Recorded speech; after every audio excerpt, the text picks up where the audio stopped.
everybody, Derek here from Level 2 Music Productions. I want to show you something really quick that you can do with the drummer.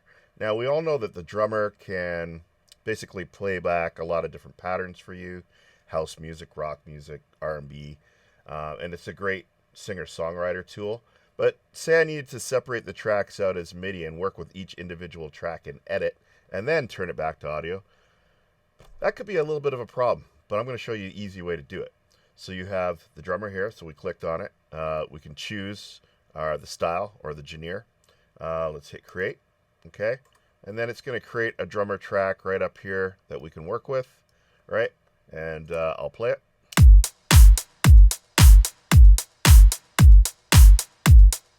Okay, so you get the idea, right? We'll do Command U just to loop it. Now down here is where I can kind of change up the pattern a little bit. So let's play it back again.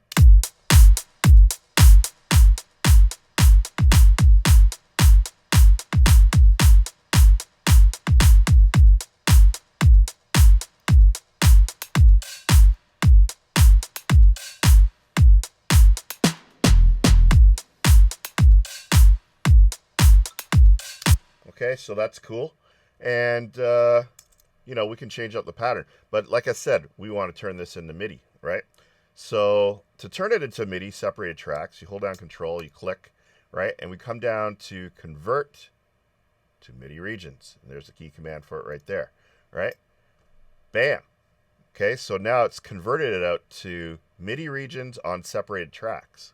If I click on this little arrow here, you'll see that here are all the separated tracks, but we need to get the MIDI information onto those tracks. So in order to do that, we hold down Control, we click, and we say Separate by Note Pitch is under Convert. And it's going to put it onto those tracks that it's actually triggered from, okay? So let's get rid of all the other tracks that we don't need, like this one. And then we'll just kind of arrow down to this one, and we'll arrow down again. Get rid of all these tracks that we're not using. Just like that. And now we have the same pattern.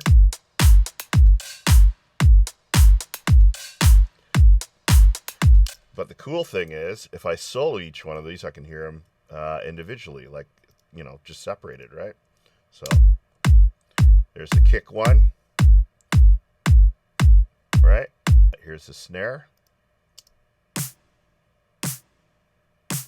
Okay, so now I can work with editing each individual track the way I like and reprogram some stuff, either by playing it in, or if I double click on it, I can get into the piano roll, right? And I can use the brush tool here.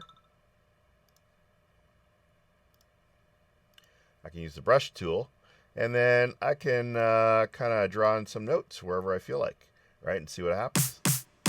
Right, so I'll do some there.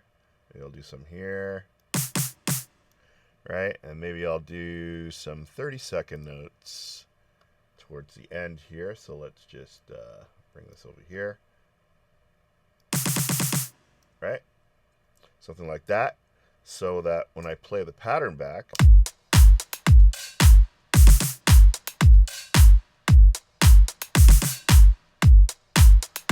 okay, so I like that first part. So let's edit that down a little bit. So we can edit this down. Just grab the scissors tool, and I'm going to edit to this bar here, right? And I like this little pattern that was happening here, and I'm going to repeat it right out to the end. And then we're going to delete that, and then I'll repeat this. Command R, right? And then let's do something else with this. Let's grab maybe right from here. All right, so we'll grab the scissors tool again, and I'll edit right from there, right? And maybe I'll repeat that one out as well. Let's see what we get now.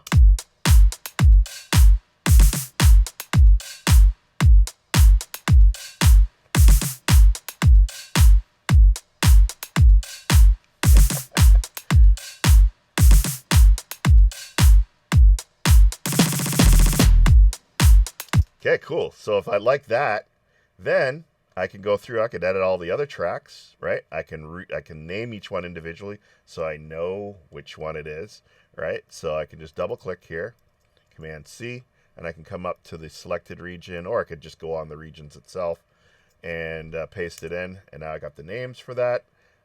I can turn this into audio, and then I can bounce this, work with several different DAWs by setting up an AAF session, right? And I can bring this into Pro Tools, bring this into Studio One, Cubase, FL Studio, Ableton, whatever you're using, right? So in order to change this into audio now, I can change all these as separated audio tracks, or I can do them individually. So let's just do one individually, right? So I can select this one here, okay? I can hit J for join, right? I can hold down Control, click on this, and I can say bounce in place, okay? So bounce and join is where you get bounce in place, which is Control B. And then we get bounce regions in place, okay? And then we can go through the different selections here. Destination, new track, yes. Sources, mute, yes, because I want to mute the MIDI and just maybe use the audio. Include audio tail. I don't really need to do that because I'm not really, I don't have delays or reverbs or anything that I'm working with there. Include volume, pan automation, maybe, but in this case, we don't need to. Now, here's something that's interesting. In order to get it as loud as possible, the maximum volume for the audio, I would say yes, normalize this, and then I can always bring it down if I don't like how loud it is, right? So let's just check it out. There you go. There's the audio right there. So let's just solo it.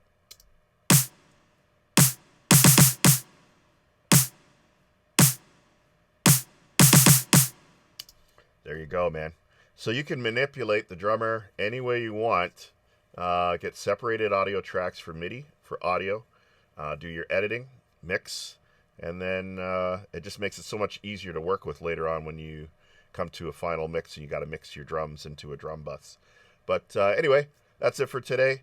Hope that was helpful for you guys, and we'll talk to you soon. Peace.